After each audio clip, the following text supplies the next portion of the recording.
Le Rhône, qui est une frontière à la fois politique et confessionnelle.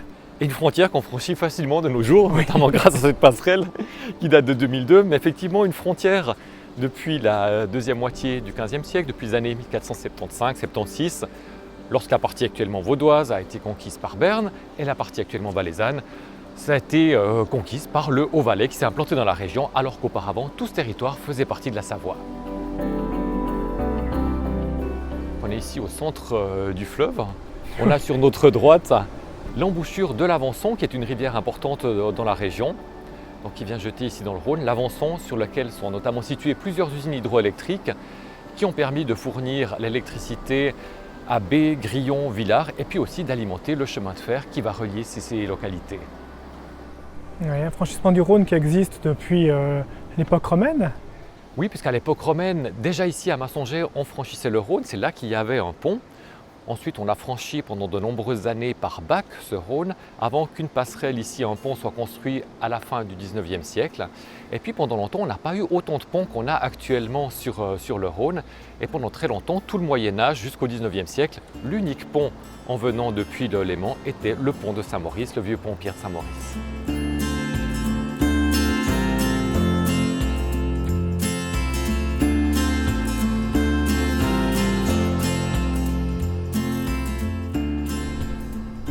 C'est assez fou de se dire qu'avant Jésus-Christ, c'était une capitale, Massonger. Oui, surtout qu'il y a relativement peu de vestiges visibles aujourd'hui de cette importance de Massonger, qui s'appelait à l'époque Tarnaiae, un nom qui dérive vraisemblablement d'un dieu celte, Taranis, qui était le dieu national entre guillemets de la peuplade qui était établie dans la région, la peuplade des Nantuates. Nantuates, le nom est intéressant aussi. Puisque Nantuates, ce sont les gens de la vallée, Nan étant la vallée, et la vallée, ce sont les gens de la vallée, les gens du Valais, donc les Valaisans. Alors on a quelques traces du passé antique de Massonger qui s'appelait Tarnaiae, dont notamment l'inscription qui se trouve ici, qui est encastrée dans le mur de l'église, à droite de la porte d'entrée, qui est une stèle funéraire dédiée à une personne qui est morte à l'âge de 57 ans. Et puis à quelques mètres, derrière une vitrine, on peut découvrir une très belle mosaïque.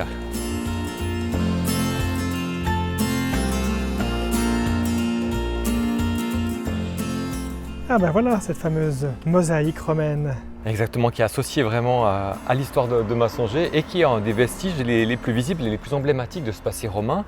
Une mosaïque qui faisait partie vraisemblablement d'un établissement de thermes, qui était un équipement important des villes romaines.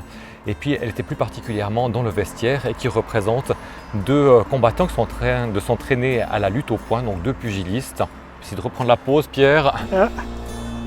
Parfait, on est prêt pour l'entraînement. On est bon. Excellent.